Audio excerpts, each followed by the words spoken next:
If your muscles are not growing, it's not because you're not working hard enough, but because you're doing too much. More volume does not equal to more growth. A study has shown that doing 4 sets a week can be more than enough to stimulate growth, and that's equal to 2 sets per session. But here's the problem with most lifters. When trying to implement the 2-set method, they often do it wrong, which makes building muscle almost impossible. That's why I made this video, to help you implement the 2-set method the right way. If you're someone who wants to maximize your muscle growth using only 2 sets, then this video is for you. This method requires you to do 2 sets of an exercise till you can't do another rep. It's have been gaining popularity, and multiple studies have proven its effectiveness. The reason why it works is because it focuses on training with enough intensity and quality rather than volume. And less volume means faster recovery, which allows you to train more frequently. With fewer sets, you can push each set harder, but that only works if you're doing the right exercises, which I'll explain next. For 2-set method to work, picking not more than 2 exercises per muscle is important, and knowing what 2 exercises to pick is even more important.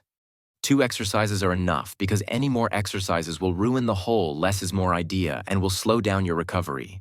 So no matter what muscle you're going to train, at least one of the 2 exercises should be a compound lift, because that's where the real growth is. Then you can follow that up with either another compound lift or an isolation lift that targets specific areas. Choose exercises that allow for muscle tension and stability. Machine or free weight, there isn't really that much difference as long as you allow for full range of motion. Now you know the exercises. How many reps should you perform per set?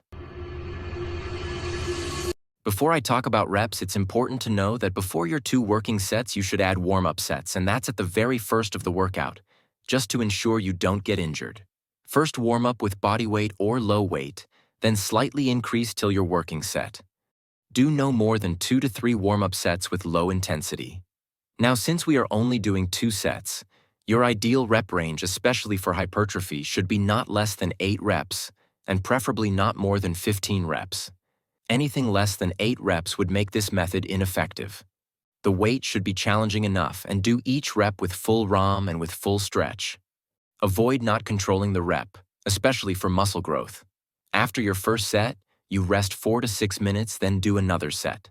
Now, if you only did 8 reps in the first set and felt like in the next set you will do less than 8, then feel free to decrease the weight by 10 to 15% and add 2 or more reps.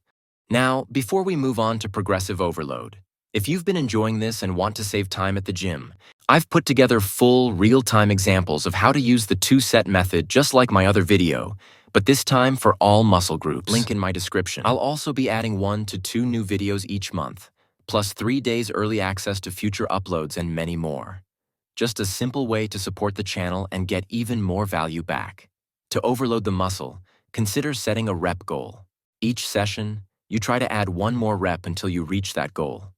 Once you do reach that goal, you add micro weights like 2.5 grams or even 1.25 kilograms if available. What's going to happen is that over time, this small progression will turn into bigger ones. And with progression comes muscle growth because your muscles are being challenged each workout with new levels of adaptation, which forces them to grow. Slowing down your tempo increases time under tension, which boosts muscle growth and makes you control and adapt to the movement. Since you're only doing 2 sets, your recovery will be faster than traditional high-volume training. This means that you can easily train each muscle group at least twice a week without overtraining. Just make sure to allow about 3 days of rest before hitting the same muscles again. Train on Monday, then again on Thursday. Training more frequently also helps you adapt better to the movement, especially compound lifts. That's why I always recommend sticking to one main exercise for a while, rather than switching every session. As for intensity, every working set should be taken to complete failure. You can add partial or forced reps after failure. To join my membership, you can check the link in my description. And also, don't forget to check out this video.